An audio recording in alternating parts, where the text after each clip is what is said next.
నమస్తే ఫ్రెండ్స్, నేను మీ Hema. Welcome to my channel. అందరూ ఎలా ఉన్నారు? చాలా రోజులు అయిపోయిందండి వీడియో చేసి. నేను లాస్ట్ వీక్ హైదరాబాద్ ఐకియాకి వెళ్ళాను. నేను ఎప్పుడు ఐకియా ఇంత ఖాళీగా చూడలేదండి. చూడండి ఎంత ఖాళీగా ఉందో, జనాలే లేరు. నేను ఫస్ట్ టైం ఇంత ఖాళీగా చూడడం ఐకియాని. నేను మండే మార్నింగ్ షాప్ తీసే టైంకి వెళ్ళానండి.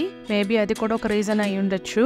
నా అలాగే చాలా మంది ఉండుంటారండి. ఒక్క ఐటమ్ కొందామని వెళ్ళి చెప్పి ఇంకొక 4 ఐటమ్స్ ఎక్స్ట్రా యాడ్ చేసుకుని వచ్చేవాళ్ళు డెఫినెట్ గా ఉండుంటారు అనుకుంటున్నాను. నేను బెడ్షీట్స్ అండ్ పిల్లో కవర్స్ కొందామని వెళ్ళానండి. మా హస్బెండ్ ఇంకేమి కొనను, ఇవి మాత్రమే కొనుక్కొని వస్తాను అంటేనే కార్డ్ ఇస్తానని నాతో ప్రామిస్ చేయించుకుని మరీ కార్డ్ ఇచ్చారండి. కానీ తప్పలేదు. బెడ్షీట్స్ అండ్ పిల్లో కవర్సే కాకుండా ఇంకొక 2 ఐటమ్స్ కూడా కొనాల్సి వచ్చింది. ఇంకా ఐకియాకి వెళ్ళామంటే అంతేనండి. మనం ఒకటి కొందామని వెళ్తాము, ఎక్స్ట్రా 4 ఐటమ్స్ వేసుకుని వస్తాము ఇంటికి. అయితే ఈసారి ఐకియాలో మంచి ఆఫర్స్ ఉన్నాయండి. మంచి ఆఫర్స్ ఉన్నాయండి. ఇంకా లేట్ చేయకుండా చూసేద్దాం రండి.